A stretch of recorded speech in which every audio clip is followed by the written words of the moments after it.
Where the fuck is McClay? Did you hit record? Did you hit record? Oh shit. We gotta restart this. I apologize, brother. Oh my god.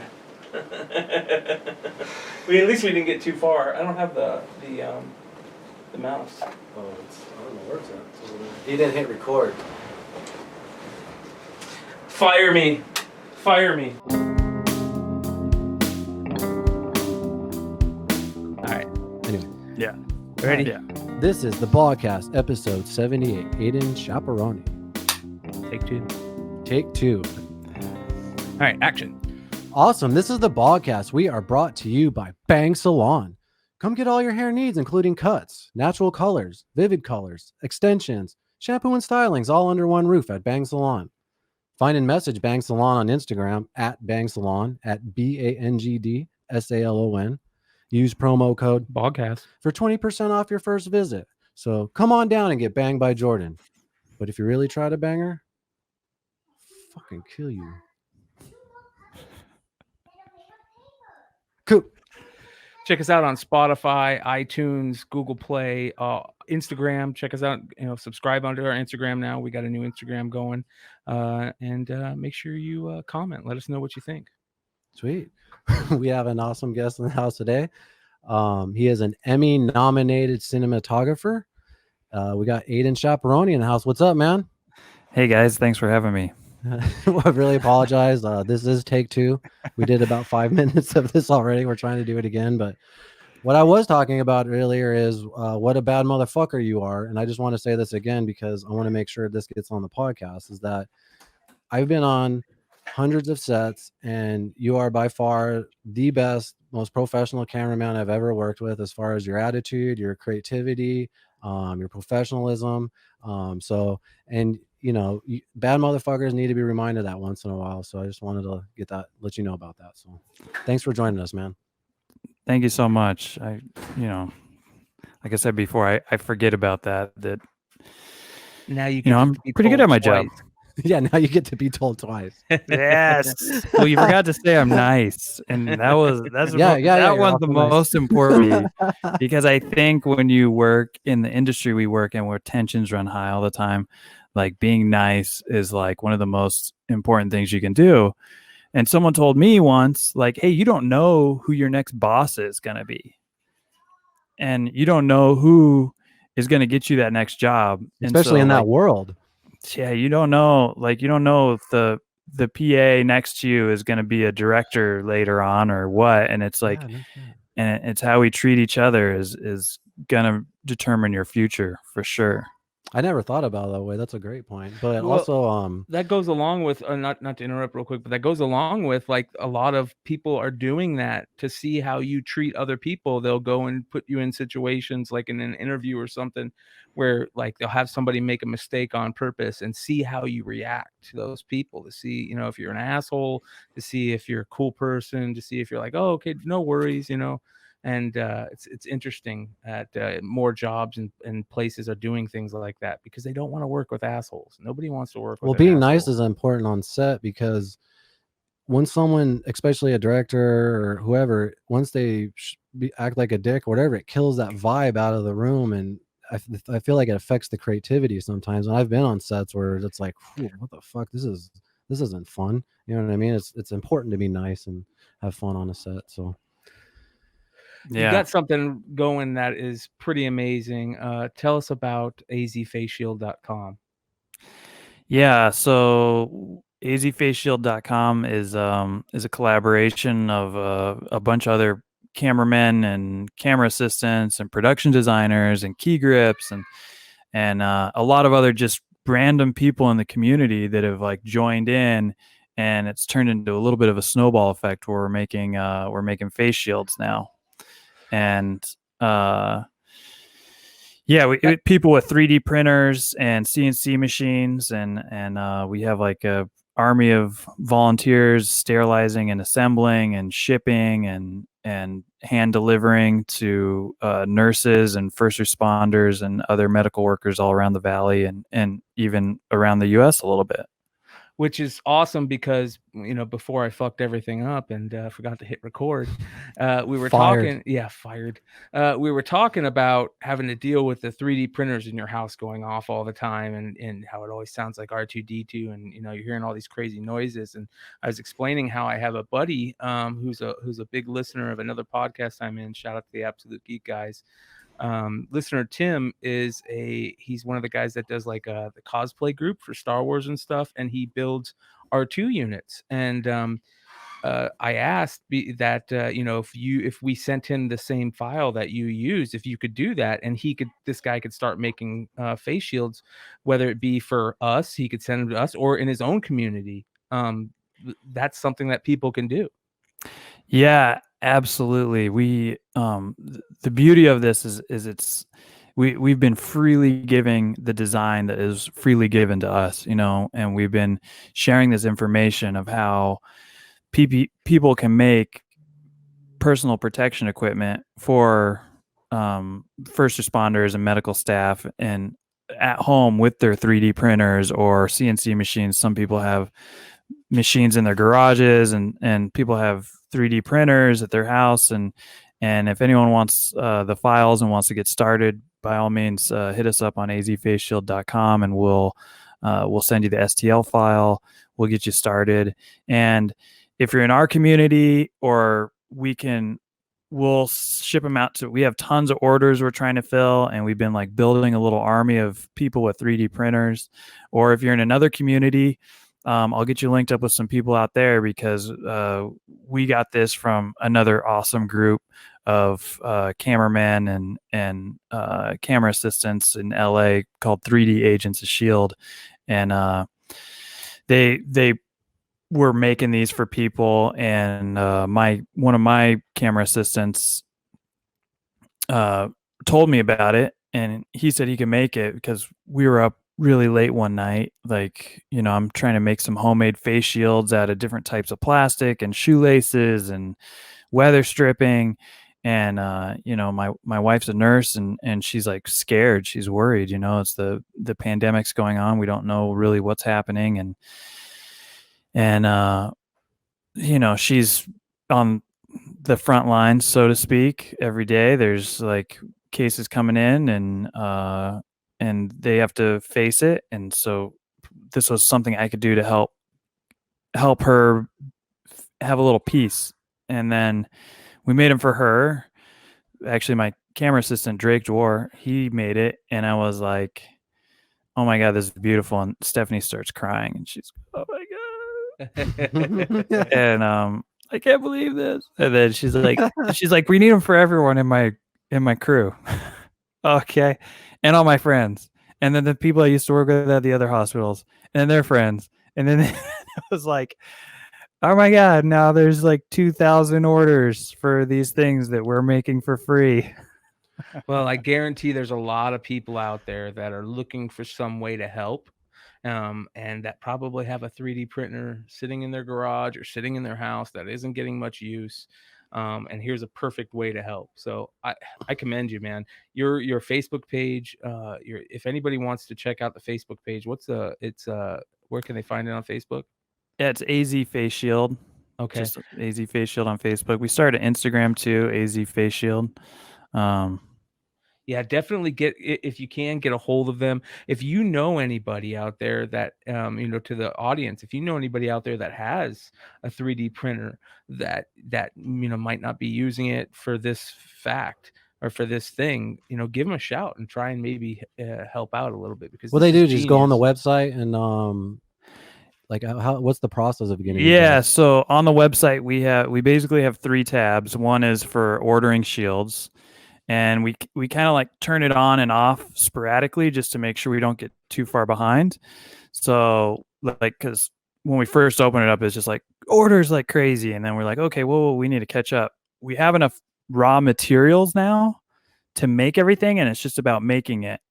And then the other tabs there's a donate tab for people that want to donate money, and which has been great. A lot of people in the community have been donating money, and really helps out offset the costs of the raw materials. And then we also have a how can I help tab. You know, it's like, so we've been able to link up people that have 3D printers or CNC machines in their garage, or people that are just willing to do delivery driving. And then we've also had people that are making other things like strain relief for face masks, and then other people that are hand sewing masks. I was like, oh, we need that for all my delivery drivers. I need 20 of those, you know. Yeah. It's like, you know, and then we're able to link people up, and we've gotten quite a network going right now, and it's been really awesome. How many shields can you make in a day off of one 3D printer? So a couple of the guys I'm working with, shout out to Josh Lambeth, Bird's Eye Production, and JJ Bukowski, Cinematech, and my partner with AZ Camera Rentals, and Drake Dewar. They've been like tinkering, right? They've been like changing the code and like working on the file, working on like automating it overnight. And they're like, oh, while I was sleeping, it made 16 automatically. Wow. And then like during the day, they're like, okay, here's a fast one. Here's one for this nozzle. So, you know, people are, in the beginning, we were getting like 10 shields a day off of 3D printer. I'll show you, I got a stack of them right here. So this is like the face shield frame. And then we'll like put it on the head like this. And then it like attaches to this, and I don't have one of those within arm's reach. Well, I'm a moron as far as how the 3D printers works. I've always wanted to get one, but how does it? You just put the plastic in there, and then you put the file of the design in, and then it just prints it out. So that's a good question. There's basically the ones we have like a little tray that moves around, and there's like a little nozzle, right? And the little nozzle heats up raw plastic, and the plastic is on a spool. So if you see that one sitting behind me, see there's like a little, there it is. I'm in the mirror. See, there's a spool at the top.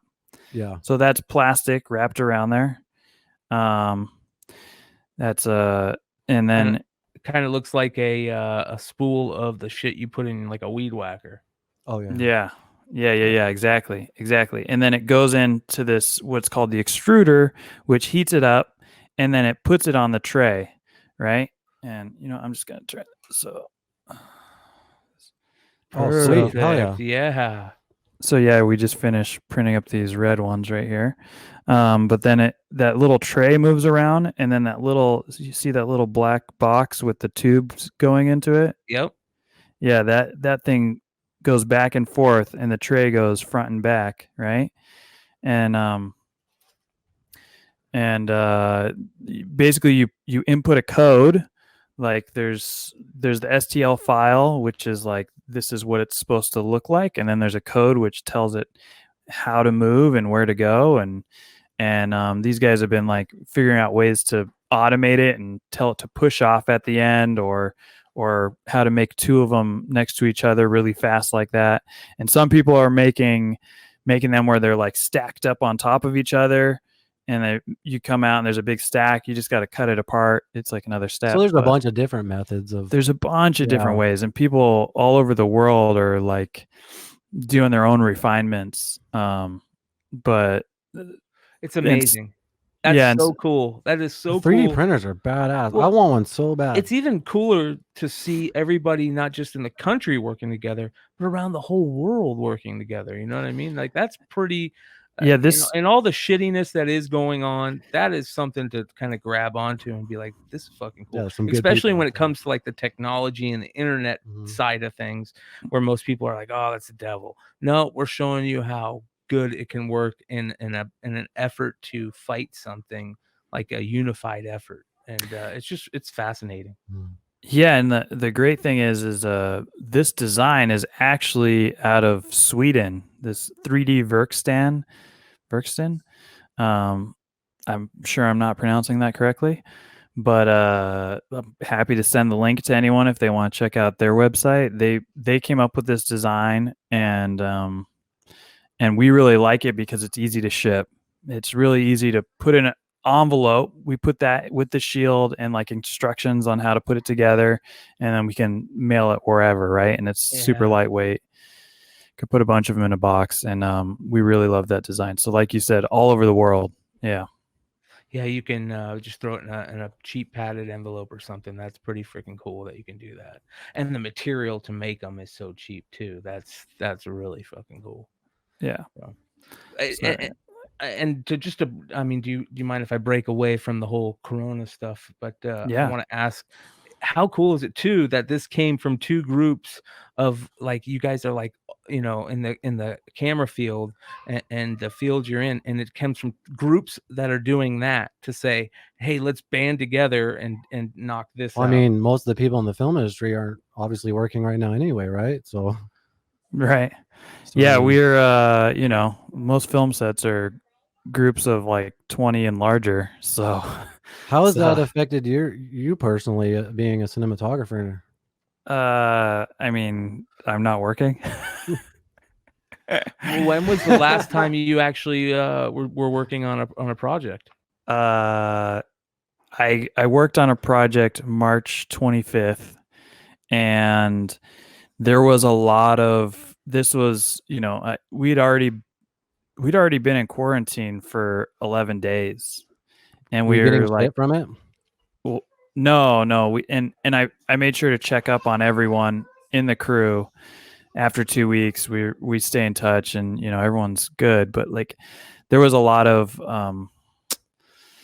there's a lot of hesitance on our part to like do that job. You know, it's like, should we do this job? Should we not do this job? And we weighed all the pros and cons. We talked with everyone, you know, and the crew is a small crew.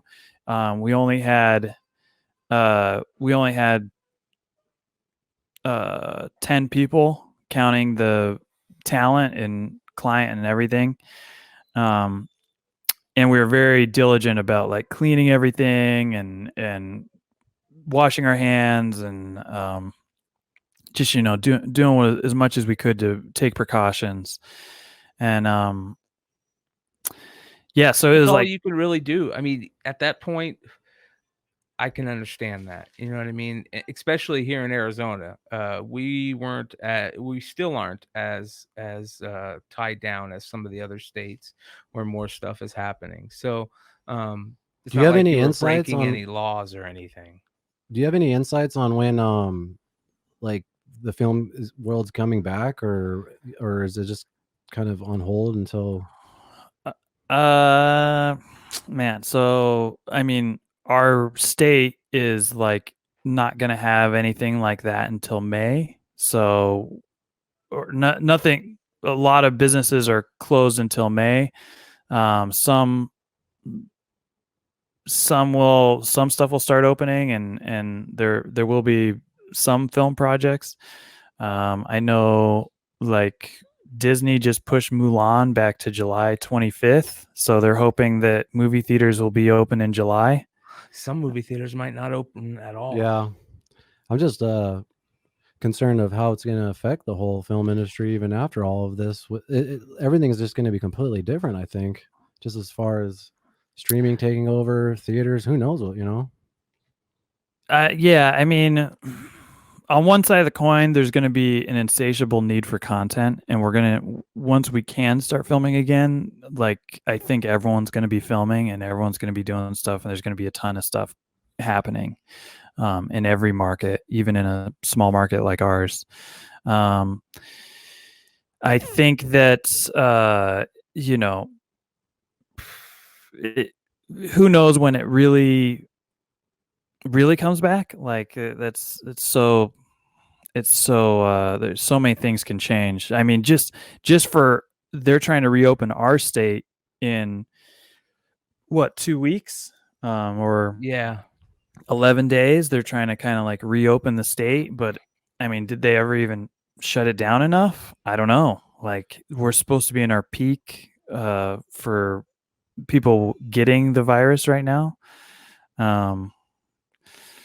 It's going to be interesting to see how things play out. It seems like it's 50-50. 50% of people are fucking scared shitless wearing masks and gloves, and the other 50% don't give a fuck.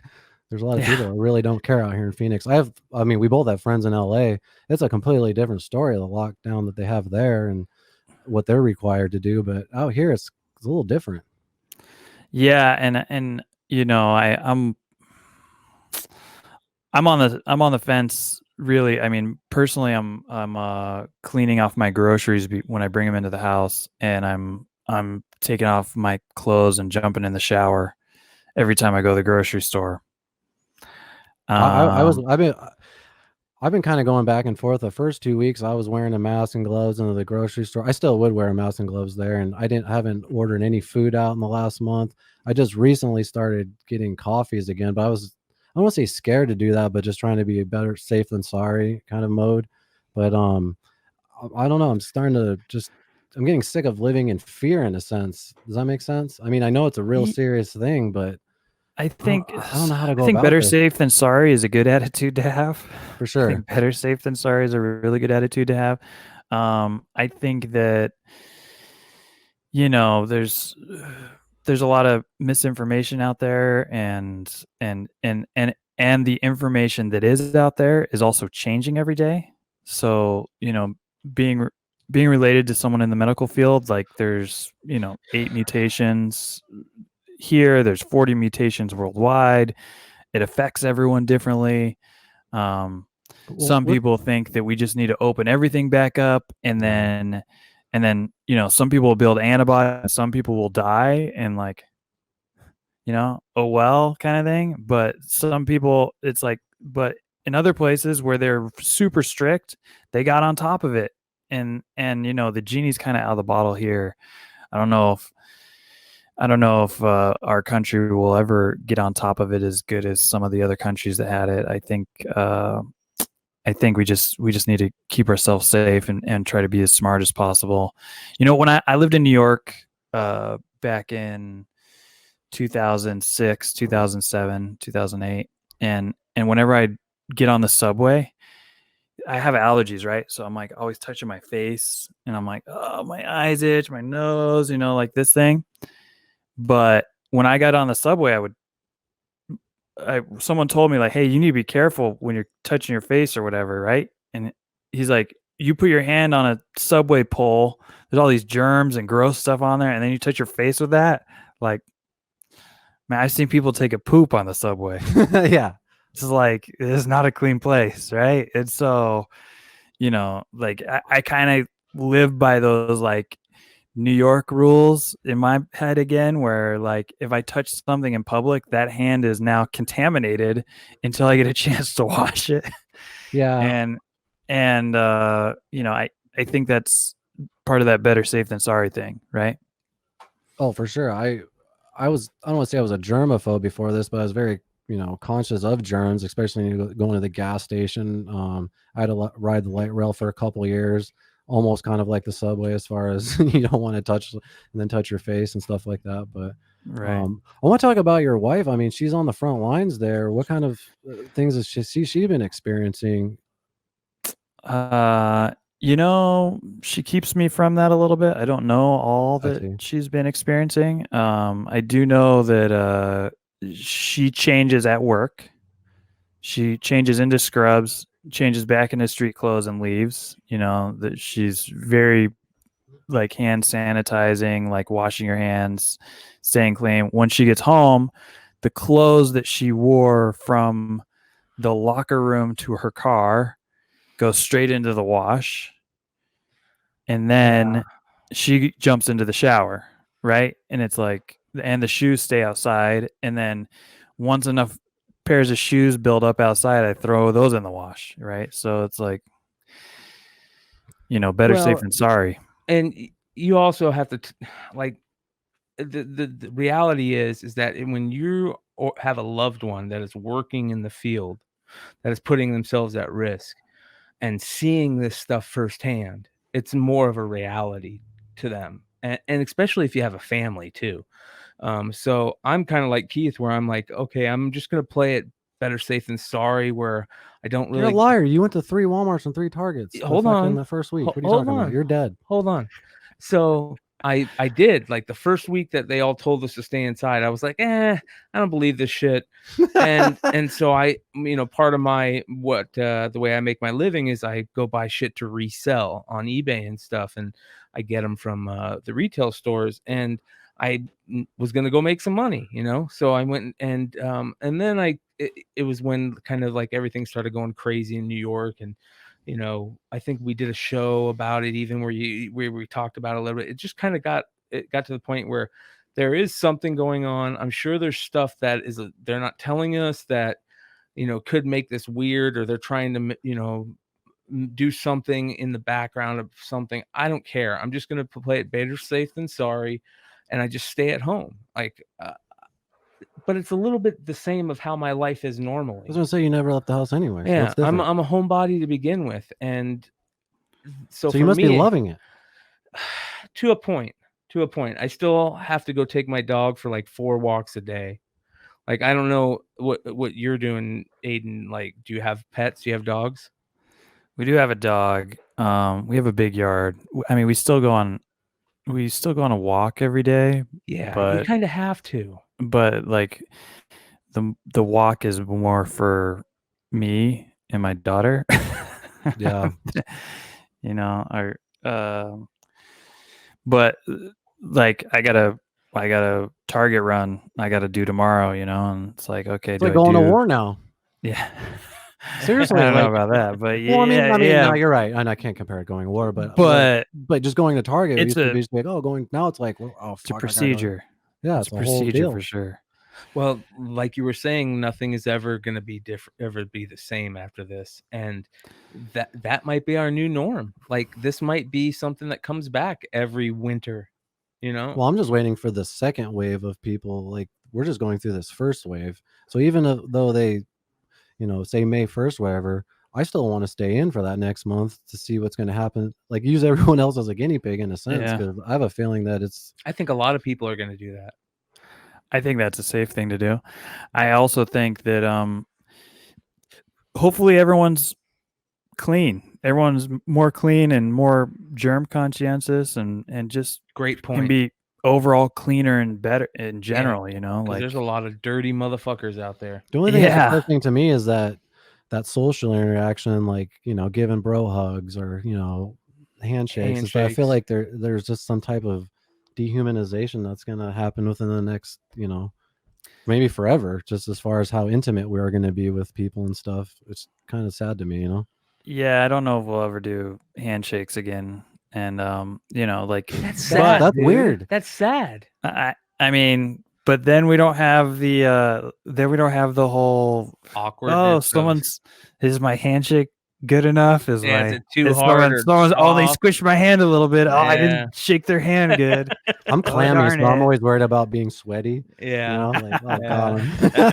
It's like our own little insecurities about that. Yeah. And like, you see your friends, you're like, hey, what's up, man? Give me a hug. Yeah, there's some guys out there that I can't stand this. They like, all their manhood is based in their handshake, and they gotta just grab you really hard. And I remember one time, I was hanging out with Jay and our buddy Jay and our buddy Todd, and Jay, one of Jay's buddies, shook my hand, or shook everybody's hands really hard, and he went to go shake somebody's hands that we were with, and he didn't shake it very hard. And he's like, I know what type of person you are. And then he shakes my hand, and he goes, I like this guy. And I'm like, what the fuck was that about? And Jay's like, yeah, that's how he is. He shakes hands hard and shit. I'm like, that was fucking weird. There's a lot of guys like that. That's weird. That's cheesy. I had a friend. Yeah, there's a lot of people like that, and it's annoying. Yeah. Sorry, guys, if you're listening and you're one of those people, but you're annoying and your time is over. I had a friend for a long time. His thing was a fist bump. He's like, I'm not shaking anyone's hands. Everyone's dirty and gross, and he just like puts his hand out, and I would try to shake his hand, and he would like hold the fist there, like, nope, it's this. I have a buddy who every time you hit him with, you do the fist, he grabs your hand. That's me. I know. I make it super awkward when we go for the fist bump. I just grab it like that, and they're like, "That's fucking weird." Yeah. Can you see us right now?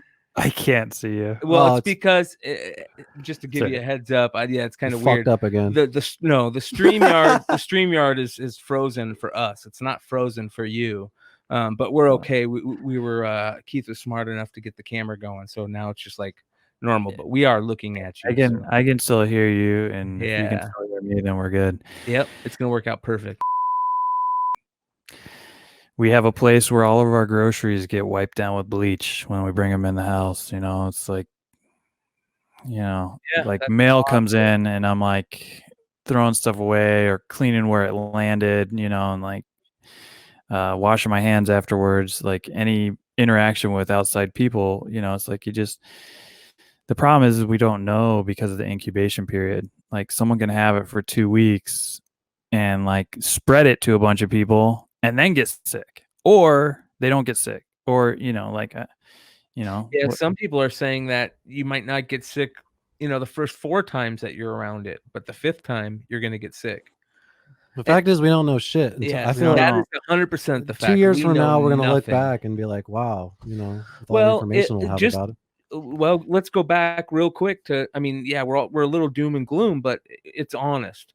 And let's go back a second. Let's look at what the world is doing to try and fight this thing. I know that there's a lot of bullshit going on out there, but there's also a lot of good going on. There's people trying to find antibodies and figure out a vaccine and shit like that.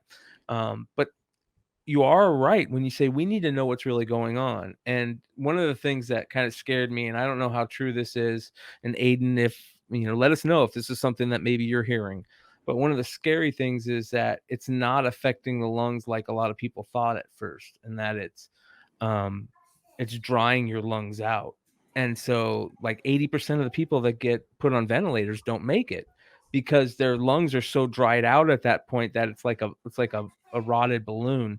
The second you go try to put anything in there and those blow up, Jesus, they break. You know what I mean? And I don't know how true that is, but I know that there's been some doctors on the front line that have been posting videos on Facebook and stuff saying that's the case, and a lot of people are hearing that.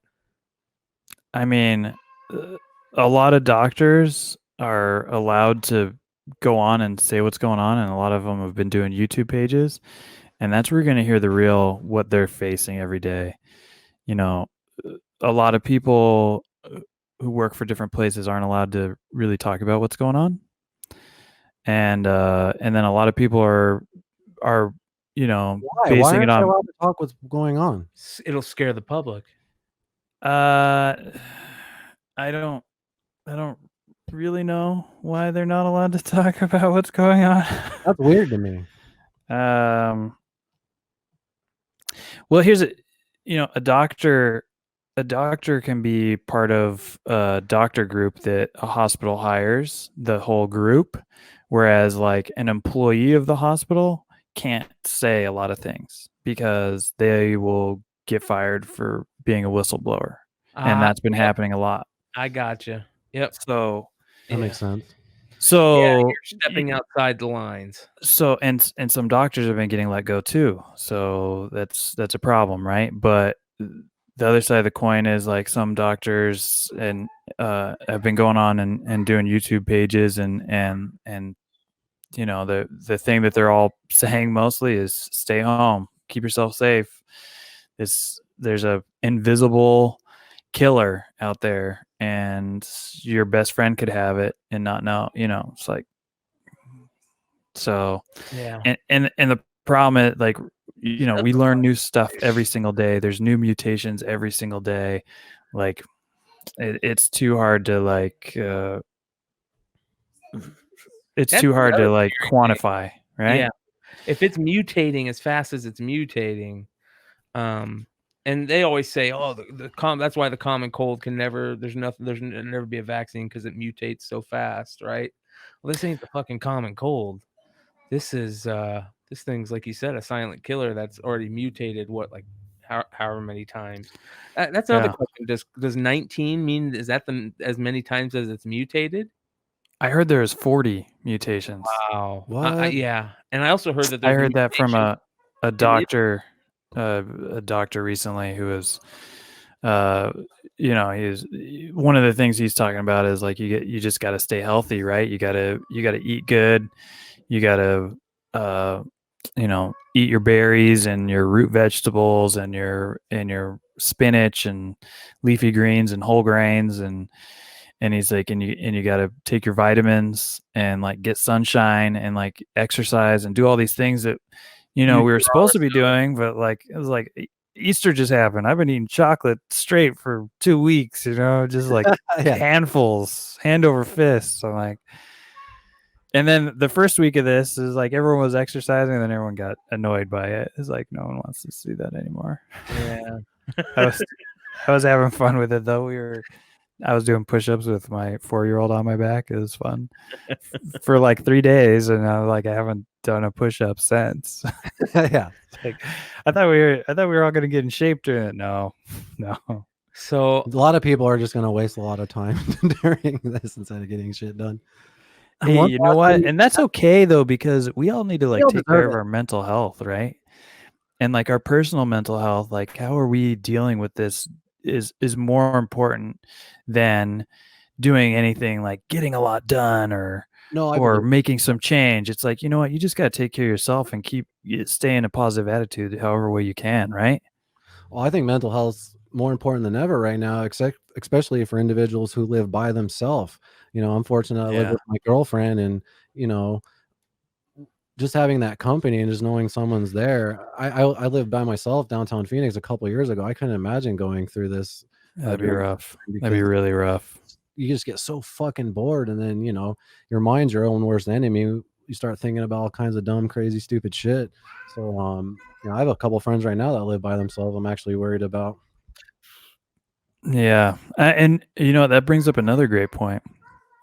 It's like, let's all reach out and call our friends and connect with people and get on those Zooms. You know, it's like, we got to stay in touch. We got to have like human interaction, even if we can't give each other a hug. Right. Exactly. It's funny you say like the other day, or just the other day, I actually messaged a few buddies like, hey man, is it cool next week if we do a Skype just so I could see you? And they're like, yeah, because you know, texting and it's not enough. We need that human interaction. It's funny you say that. Yeah. And I think it's really important. You know, I last week was tough for me. Luckily, you know, I have a family here. There's kids. There's, you know, we were doing this face shield thing. I have a lot to take my mind off of it, but like, you know, I had some not great moments, right? And then just like text, a phone call, like just reaching out a little bit, it helped a lot. So it's one of the reasons that I do so many of the podcasts I do. And yeah, I was gonna say, like, what about creatively? Like, are you doing anything since you're not operating a camera right now? Like maybe playing guitar or maybe we did film a little bit of we're working on a doc about the AZ face shield thing. So and I got to film a little bit with that. That was a lot of fun. I think I saw that minute commercial that's on your Facebook. Yeah. So that's from it, right? And we have a 7-minute version, and that we're right now, but we have a couple other interviews scheduled, and we're just, you know, working around trying to get these other things in there, and it'll be a cool little mini doc about the process. And I'm also working on some writing projects. We're having we finished a feature-length script, me and a writing partner, Parko Richardson. I think you know him, Keith. Yeah. I want him on. Yeah, me and him just finished a feature-length script. My third, his first. He was too hungover, by the way. I just want to throw that out there. So anyway, sorry to interrupt. I didn't know you wrote. That's badass. Yeah, and I that's what I originally went to film school for. I don't know how I ended up being a cinematographer. Oh, damn, I didn't know that. Yeah, and then talk about some of your beginnings of getting into. Oh shit, what happened? Is that cool to talk about? McClay hit something and the screen went away. Is it cool if we talk about how you got into film and all that? Oh yeah. So you went to film school for writing, huh? I went to film school for screenwriting, and I was like, I'm gonna be a screenwriter for sure. What got you into that though? Was it a certain screenwriter, or just you had this love for movies, or? I was just taking an elective class. I was taking an elective, and I took screenwriting 101, and I dropped out of college 10 times. I changed my major 6 times. I never really found something that like fit for me, right? And then I took a screenwriting class, and I saw like the camaraderie in the film business, and I was like, oh my God, this is so cool. And I was like, I'll take some more of these classes.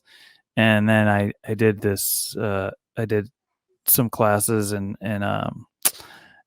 worked on some short films with a bunch of people. And I was like a little older than everyone there. I was like, most of the kids in film school were like 18. I was like 26 or whatever, and 27 maybe. I don't know. And then they kept putting the camera in my hands because I was like older. I don't know, more responsible. I knew nothing about photography, nothing about camera movements, nothing about film history or any of that stuff. But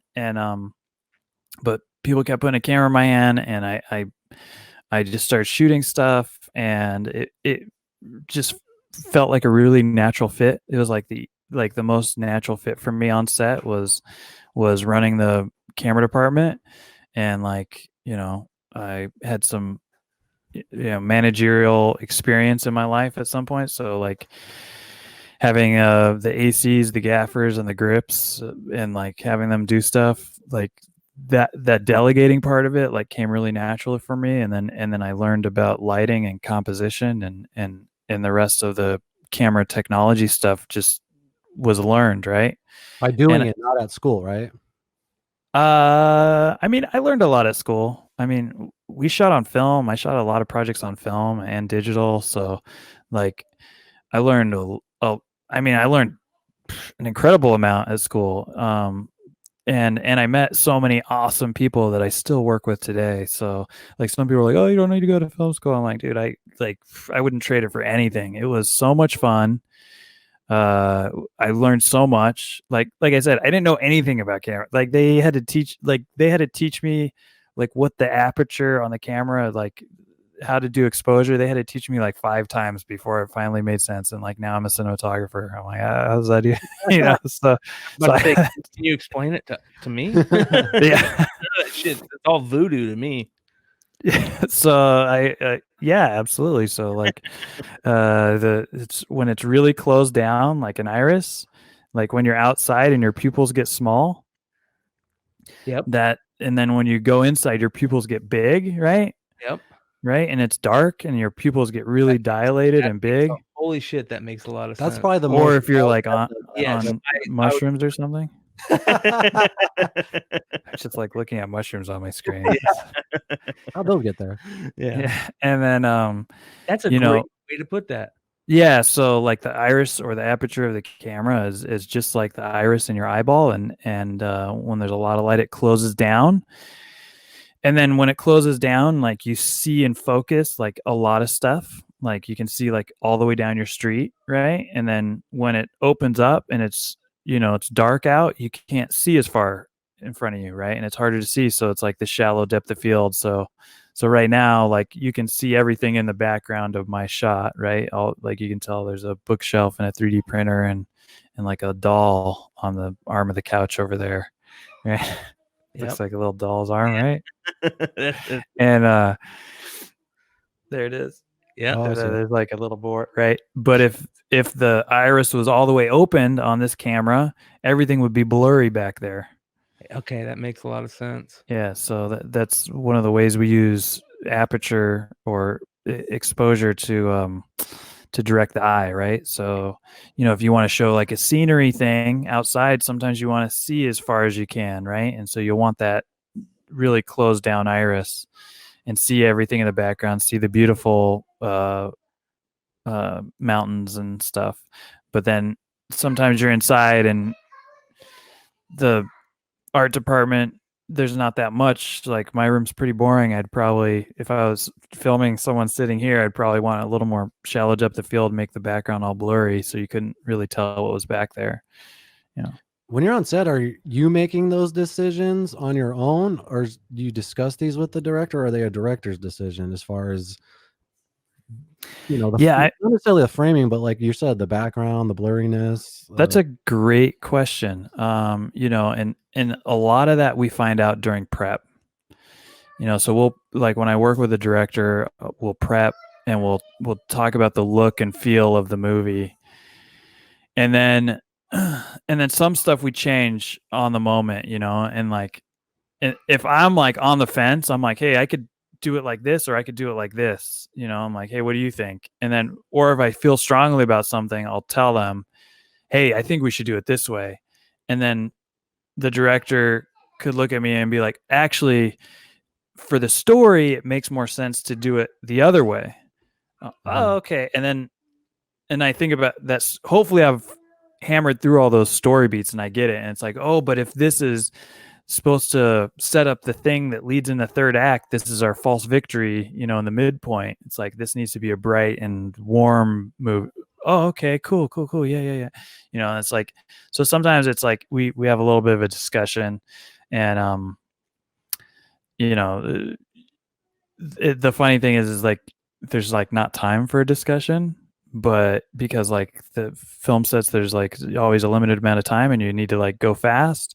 But sometimes just being able to like slow it down for a second, figure that out, and then ramp it back up, it's like it gives us the best end product result for sure.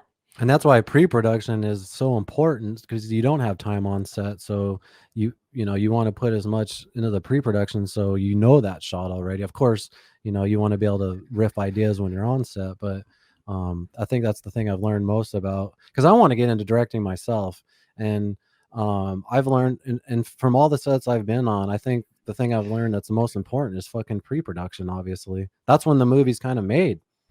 Yeah. Right. Well, I hope you hire me when you start directing. Well, I did. Yeah, I did. I don't know if I can afford you yet, but to be honest with you, I want to do. Well, we were chatting about the short film. Yeah, right? for sure. Yeah.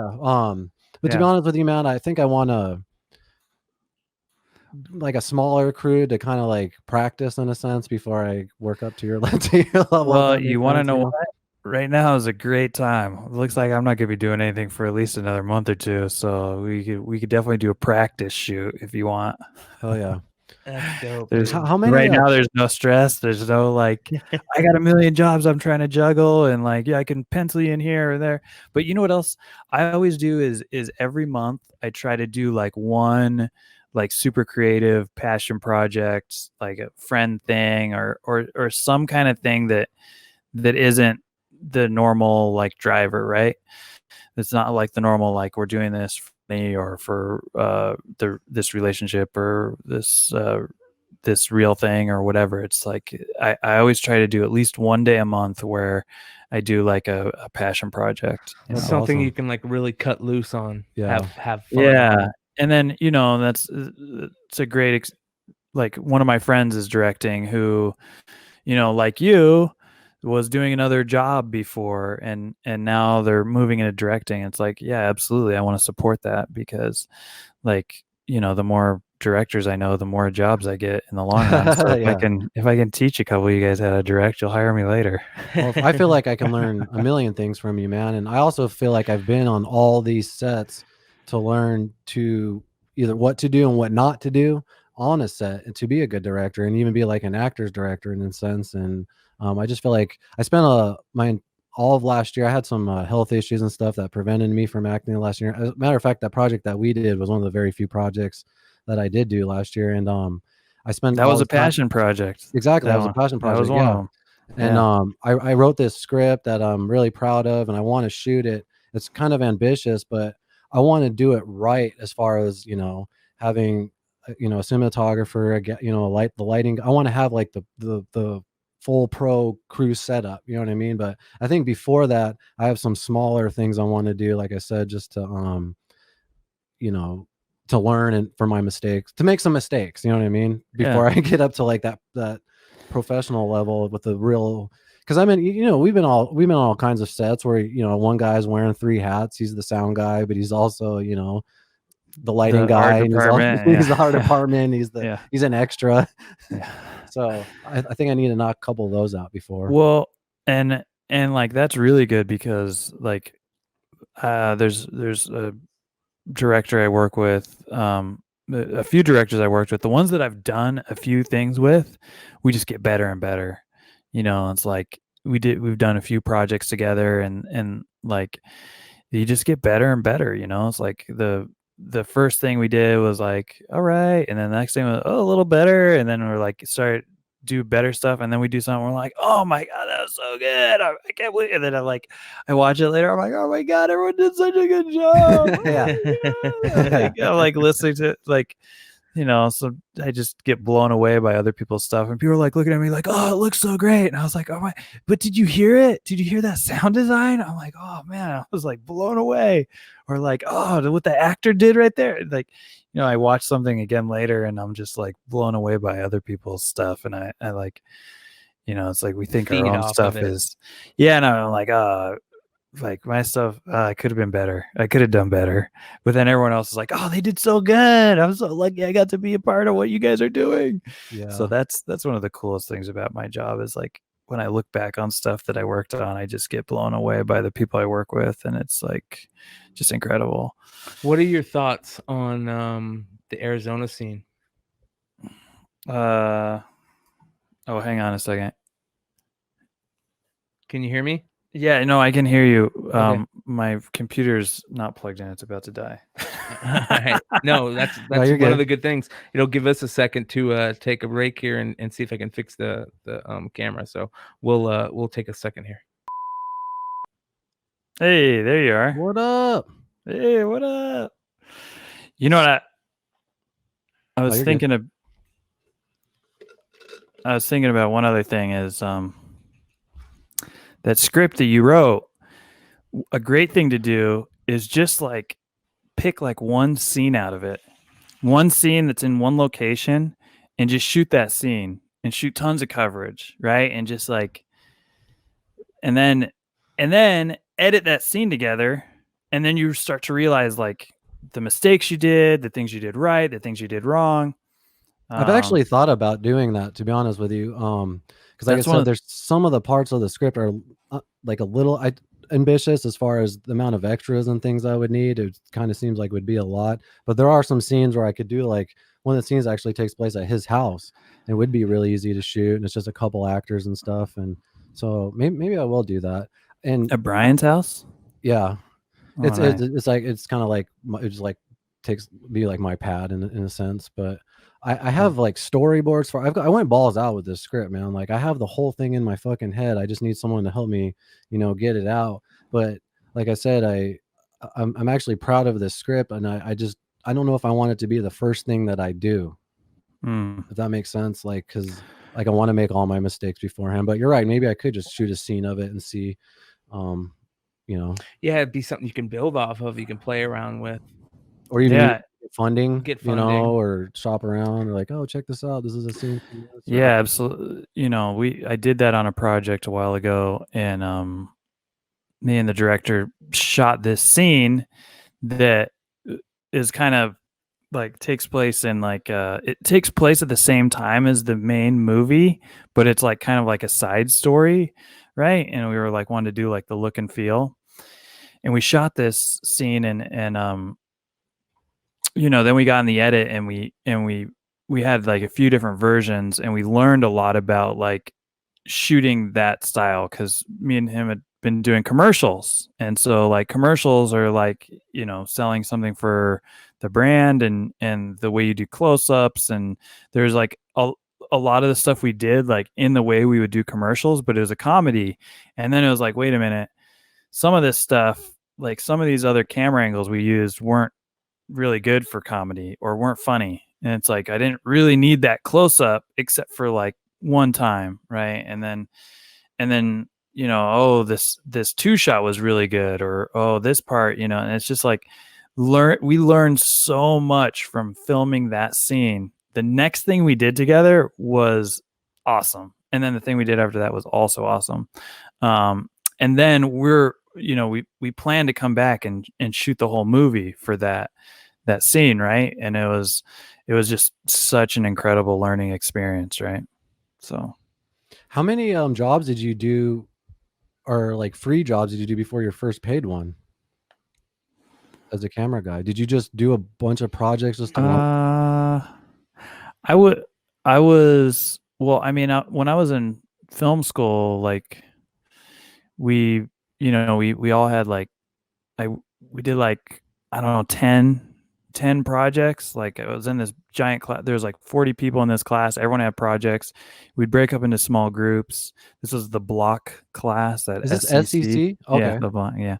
And so we had 5 people in our group and we were supposed to do 5, but a lot of us got on a bunch of other people's projects. So, you worked on a bunch of those, and then we'd get the film back and we'd look at it and we edit it and we'd try to fix it and make it better. And I don't know, while I was at school, I had a teacher that hired me to come work on a thing with him, and he just needed another a camera operator and someone to help lav people up.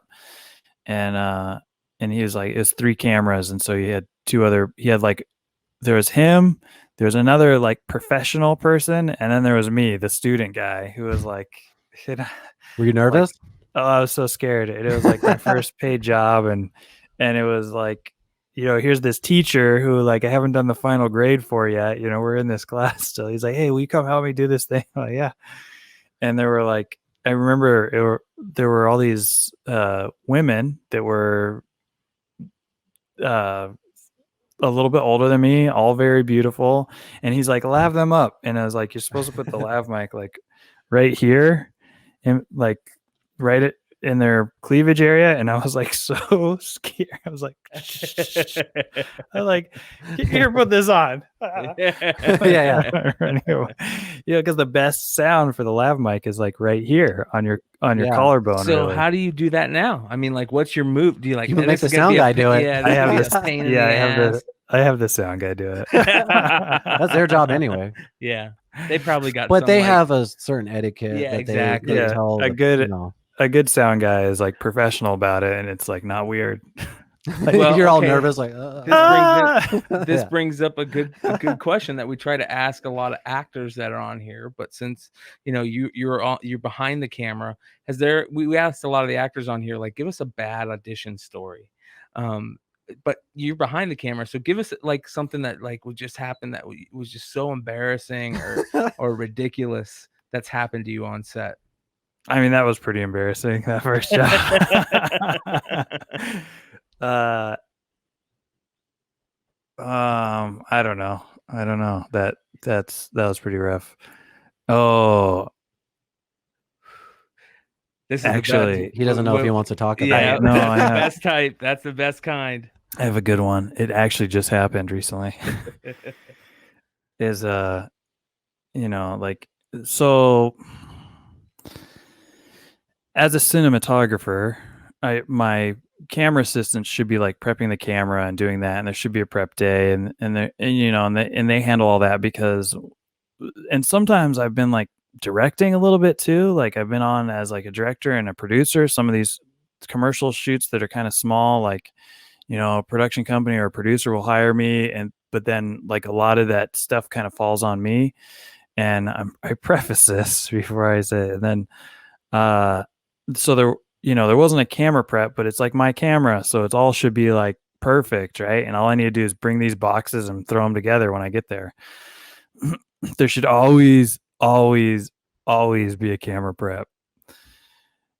Because you get there and then something doesn't work or something doesn't fit, and it's like, it could be like detrimental and like derail everything. It's like, we can't, this camera is not gonna like turn on right now because you forgot the batteries or whatever. Like I've never actually forgotten the batteries, but me and my business partner, we have like these 2 kits, and we're trading these kits back and forth all the time. And now it's like, I got to check everything, make sure it all works every time, because I show up without checking out one of the kits, and it's like, oh, these lenses have been changed, and they've been, the back of the lens has changed for a different mount, and like this camera has both mounts, but one of them's here and one of them's on another job, and it's like, so there's like I get there, I'm like telling everyone what to do. Okay, these lights go here. Let's dress up this. This is our wall here. Like I'm talking to the talent, and okay, this is getting everything set up, and then I open the lens case to put the lens on, and the lens has the wrong backing, and I'm just like, feel like such a moron. And that's the camera assistant's job. Yeah. So what exactly? This was, and I had just come off a bunch of jobs where I had a camera assistant, and this one I didn't have a camera assistant, or it was like, the camera assistant was like, wasn't one of my typical people that are all super professional and just like handle everything for me and just like take that load off of my brain so I can focus on like being creative, the schedule, the shots, and all this stuff. And like I open that and I'm like, my heart sinks. And it's like, oh my God, like, and it's like, how do I do this? How do I fix it? And I'm like, luckily I was at a location that was close to my house, and I'm like thinking of like the lifeline. Like, call my wife, who can make this happen. And I had a pre-call. We all had a pre-call. I actually was able to like run home, get these other lenses at my house, bring those back, and then throw those on, and the other lenses were actually better lenses. So it all worked out. And I got the shot set up, got everything lit before the clients got there because we had a pre-call, and like I was like finishing lighting when the actors got there, and I was like, oh, and like I was literally like crapping my pants. I was crapping my pants. I was just like, oh, I'm like so sweaty. And then like everyone gets there, I'm like, yeah, everything's fine. Yeah, we're good. We're ready for you whenever you're ready. Come on in. You made a good point talking about professional, like how important it is not only to be professional, but to put yourself around professionals, because you can rely on somebody, that professionalism. And you learn, it's funny how you learn that as you get older, and it's also important that, you were so stressed out, but you didn't show your stress to the crew, because if you would have showed that stress to the crew, that would have killed the whole vibe for the rest of the shoot.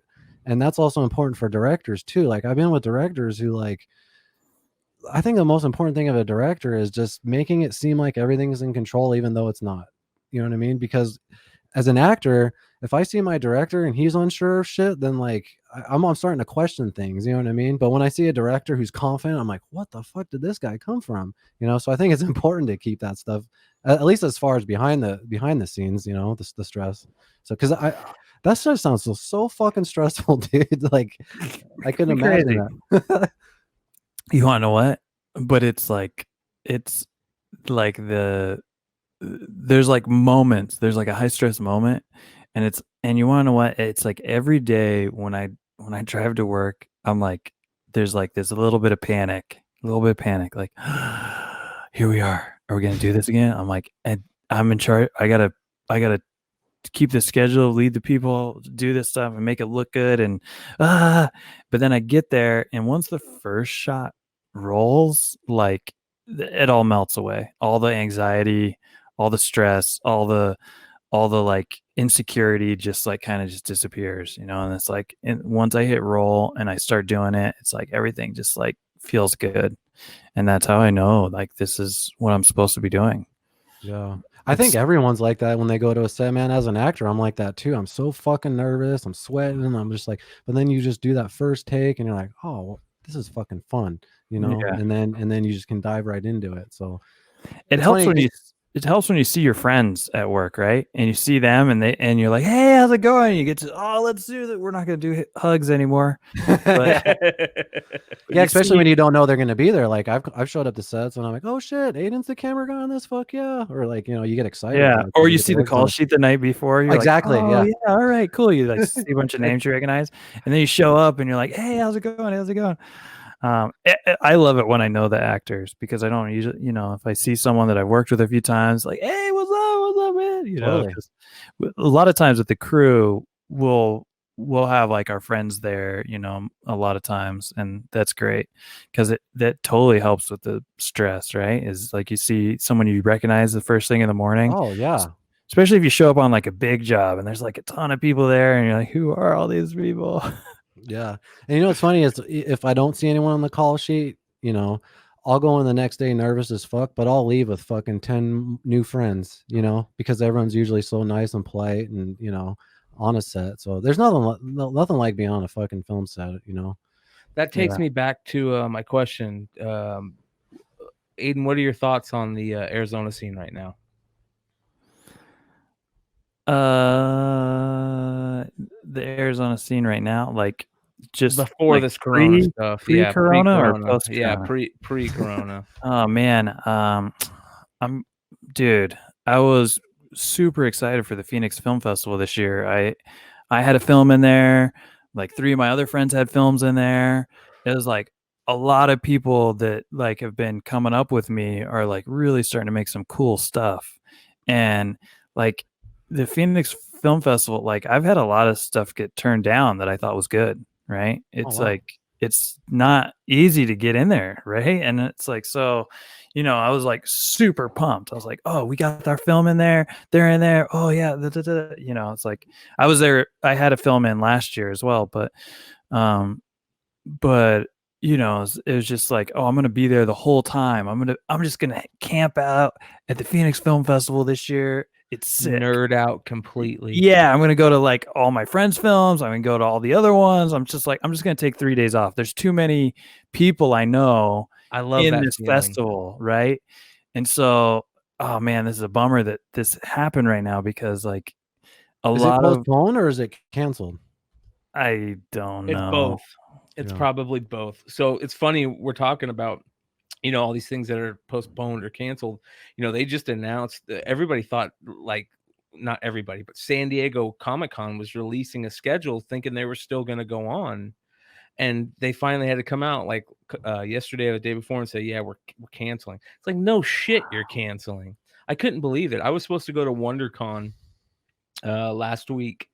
And, you know, that got canceled. Every single convention got canceled in the country. And so I'm not surprised, you know, they have to cancel those things. But what they're saying is, and for most things, is it's canceled and postponed. We're probably going to have to, for most things, have to go till the next year, which is kind of sad. But you'll have a lot of maybe they can do something interesting where they, you know, double the amount of entries or something like that. What was the name of your film that was in it this year? Football Kid. Oh, that was the one that was played at the AZ Showcase. I saw that. Yeah. And no, we saw the one with the dude that sells the ice cream. That was awesome. That's the one I saw. Oh, you guys both saw it? That was so freaking good. I could not believe how good that was. Dude, that was great. That was the one that I was talking about that we did, and it came out really bad the first edit. Really? Oh, wow. And me and Pedro were filming, and we've been doing commercials, and we like do this thing, and like we did it all wrong in our minds, right? And then we like, and then, you know, we got some good notes from some other awesome like directors and cinematographers and editors, and we were able to like do a few versions, and we found this version that was like the best of both worlds, but there was so many camera angles we couldn't use, right? Because it was like not right for that story. But luckily we had enough coverage to where we could salvage make a different edit this thing, right? And that's a short piece of a feature that we want to make, right? But like I said, you know, like find a scene that you want to shoot. That was the scene, right? And then we learned so much in that editing that film together. And then we were like, we had seen it 100 times, you know, and we're like, oh, this is not funny. And we're like, oh, screw it. We need to do the showcase just so we can share it with our friends that worked on it. And we did it. And like, everyone's laughing, and like people were laughing so hard that they were missing the next joke. Like, like some of these. I was there. We were there. Yeah. I think I had some showing because you were there too. And then I think we went. No, this time we just went to go. Oh, just to hang out. Yeah. Well, we also. And I knew you. Just real quick, I knew you shot that before even seeing the credits because I could tell. And I remember looking at it, I go, Yeah.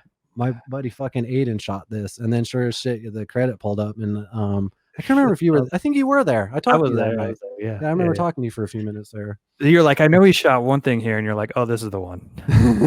Well, we also like props to Matt Robinson, dude. Oh yeah. He totally hooked us up with an awesome like order.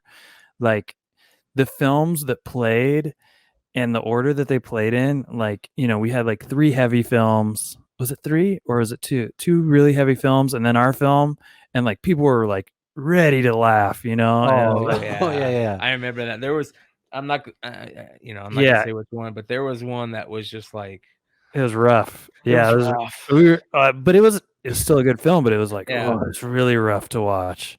It's like, yeah. And then when we, there were, I think it was like 3 heavy films, and then it was our film, or 2 heavy ones, our film, and then there was another one, and then there was the doc, which was interesting too. But he just like the way he did the order, like it couldn't have worked any other way. Yeah, you know, and it ended up being such a great night. I had another question. You know, we've screened it at other places, and it, you know, it didn't do as well, like laughs wise, because where did you screen it? Like outside of Phoenix? No, and that's really I think surprising. I think one of the other things is it like really needs to be like a movie theater setting where it's like quiet and all you hear is the thing. Like it was like a little bit of a louder environment, you know. Yeah, I get that because that is a big part of the it's like you can miss some of the stuff, and the audience wasn't as primed like this. That's such a great point. That is a great point. We don't think about that. Yeah, the audience still loved our film, but it was like, you know, they weren't like dying for a release, you know, because the stuff before it was like there were like funny moments and this and that, you know, and then the jokes just didn't hit as hard. Also, like the demographic as well. Like we had like that night at the AZ Film Showcase, there were 2 other Latino films, and so like 2/3 of the audience, or 2/3 of the audience was like knew a lot of the joke. Like, well, that's why it was relate to it. That's why it was so surprising, like when you said that, because growing up in Phoenix, like we all know what those are. Yeah. You're used to that, the Paletta cart, right? Yeah. So like, you know, it's like it's going to play better in the Southwest, right? So for those of us that have been in Phoenix for a long time, or you know, that have know a little bit more about the Latino culture, and those jokes hit better, you know. It's like, because if you've had a Paletta cart come through your neighborhood or a soccer game, you know, you're like, oh yeah. My girlfriend, she was laughing her ass off at that too. In the middle of summer, when it's freaking 140 degrees out. Did it look hot? Did it feel hot? Oh yeah, man. Dude, that was winter. It was cold that day. Oh no shit. And we were like the trees the trees were dead, and so we get in the color grade, and I'm like, oh man, it needs to feel hotter. It needs to feel hotter, and we're like trying to make it feel hotter in the color grade. And I was like, and then I was like, anytime you could see too many trees with no leaves, I was like, oh, let's cut out of there faster. Yeah. And I'm like thinking that's gonna be the thing that kills the movie. It's like, well, let me ask you this: is comedy the hardest thing for you, like, to shoot, you think? And the reason why I ask is because my script is a comedy, and I just feel like you said earlier, you know, sometimes you write it, it's funny at first, but then you read it 100 times, like, this isn't fucking funny anymore. And some things just don't come off funny as on a script, but then you can film it and edit it in a way that's fine. I don't know, just comedy seems like a hard thing to tackle and get the beats right. Is it the most difficult thing you find to shoot? Comedy is the hardest on the writers and the directors and the actors. Like once you know how to shoot comedy, I think it's fairly simple. There's like if you've done it before, like you can definitely do it. Like, you know, like doing a thing like That Football Kid, we like learned so much, right? So now I can confidently be like, oh, I can do a comedy, no problem. And I've done a lot of comedic stuff since then. So from a cinematographer standpoint, like once you know the recipe, it's pretty simple to execute again. I think where comedy is really hard is on the director, the writer, and the actors, because and then, but the other thing is like, you see, once you've like shot one of those, and then you get into the edit, and you can play with that timing and see what hits and what doesn't hit, and then it's like, obviously you can't like show it to the same person again. So you got to like get a new audience almost every time you do a new edit to see if the timing is working better. And then, but once like the masters of comedic timing, like that's why they're so funny to watch, because they're great at it, right? Like, Adam Sandler, he's a master of comedic timing. Steve Martin. Did you hear that? Can you say that again? Can you say that again? Adam Sandler. Is what? He's a master of comedic timing. Yeah. Okay. Yeah. He's good in Uncut Gems. He just got done giving his girlfriend shit in front I of was me. giving my girlfriend shit because, dude, I'm a huge movie buff. I've seen everything you can think of. His movies are goofy as hell. She's only seen Adam Sandler movies. That's it. I wasn't so like every time I'm like, oh, that's a badass actor from whatever, and I'm like, oh yeah, I forgot you've only seen Adam Sandler movies. So. I just had Will Ferrell. How about like Will perfect. Ferrell? Will Ferrell, fuck yeah, I love Will How Ferrell. about Charlie Chaplin? Oh, the OG. OG. He was doing shit. Right there. Him and Buster created Keaton, he was before his time, dude. Dude, planet. I was watching this old Buster Keaton documentary the other night, and there's some scenes that he does that are so crazy. He does a scene, I think it's a train that's driving by, and he's running from somebody, but he's running perpendicular to the train, and right as he's running, the train drives by, and he grabs it, and it's going fast enough that it pulls his legs up, and he just, it's like, what the fuck? Like, and that's not special effects back then, not with that type of shit. Dude, he would drop a set wall around him and like Yes. land in the window. Like, Yeah. how dangerous is that? You can't do that. You can't do that. There's it'd be CGI nowadays. There's a really good movie at the end of Charlie Chaplin's career where him and Buster Keaton do a scene together, and it's fucking genius. And I don't know, I'm a big fan of Chaplin. I'm a big fan of he did a movie where he made fun of Hitler and Nazi Germany like 2 years before we entered the war, and he got a lot of flack for it at the time, but it was fucking spot on. And to this day, there are very few films that from back then that were really funny that are still funny now. That is one of them. It's really funny, and it's fun to watch. Do you like that whole speech that he gives as Hitler? Yeah, it's fucking genius, man. And he wrote the movie too. So he wrote it, directed it, and starred in it. Played two different roles, and it's genius. And I don't know. There's like I say, there's very few films that still stand up today. That's one of them. That makes me think of something. You said he wrote, directed, and acted. Aiden, do you ever have plans of acting in front of the camera, or have you ever been in front of the camera?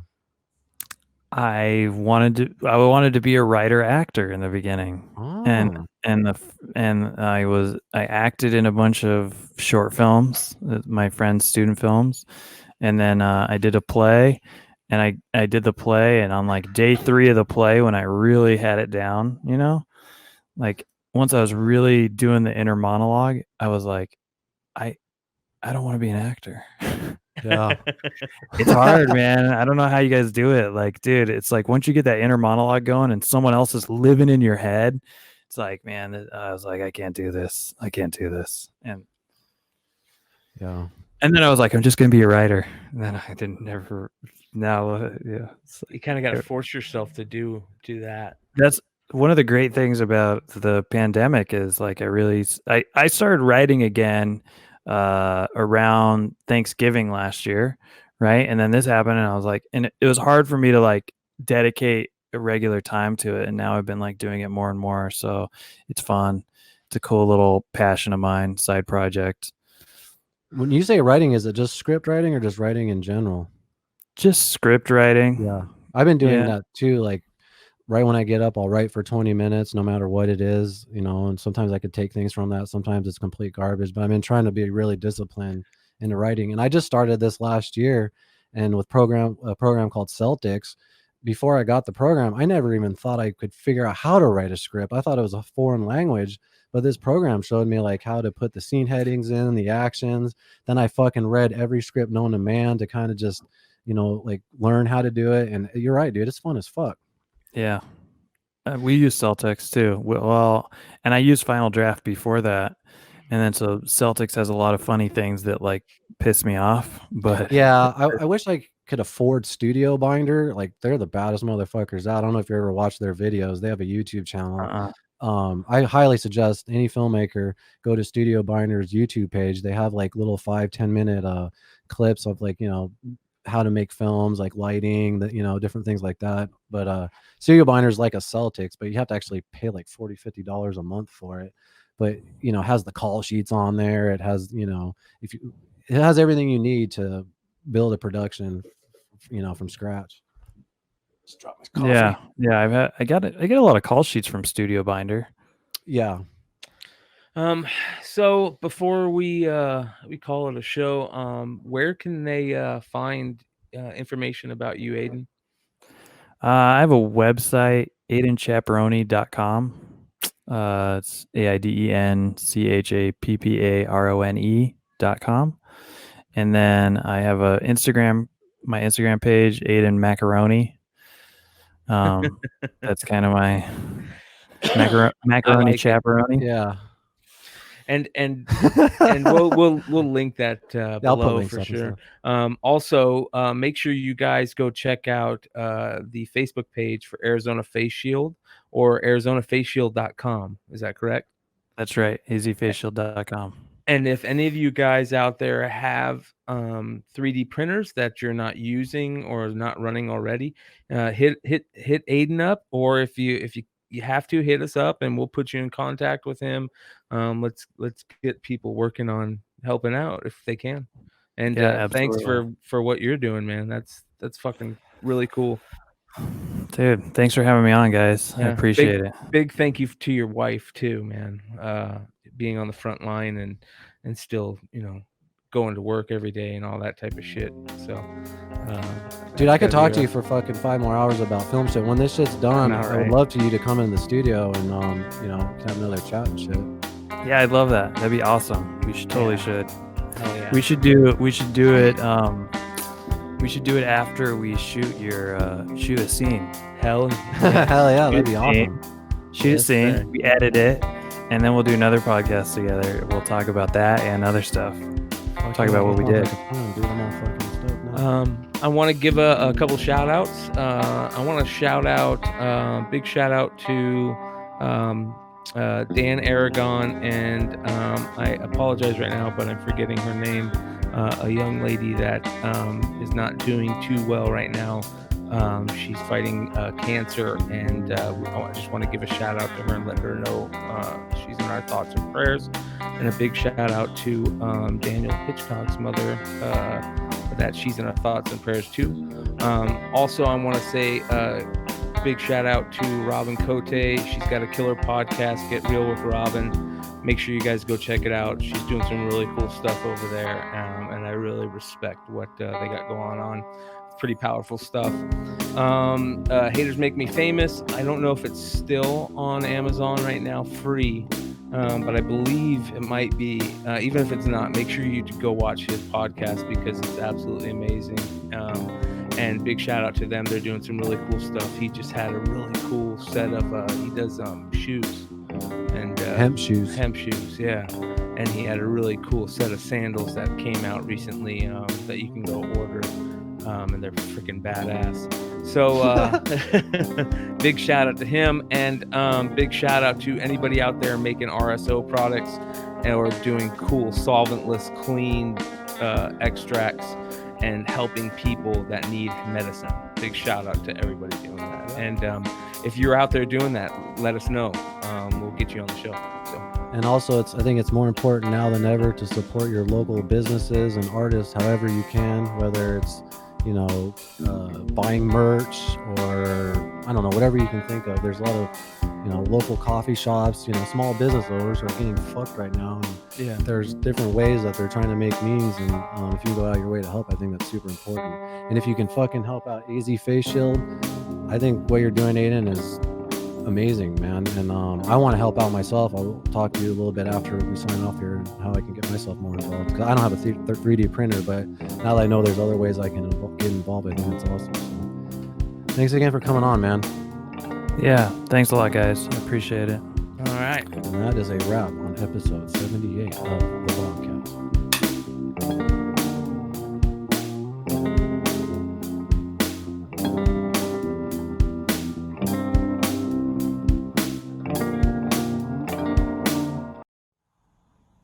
Bang!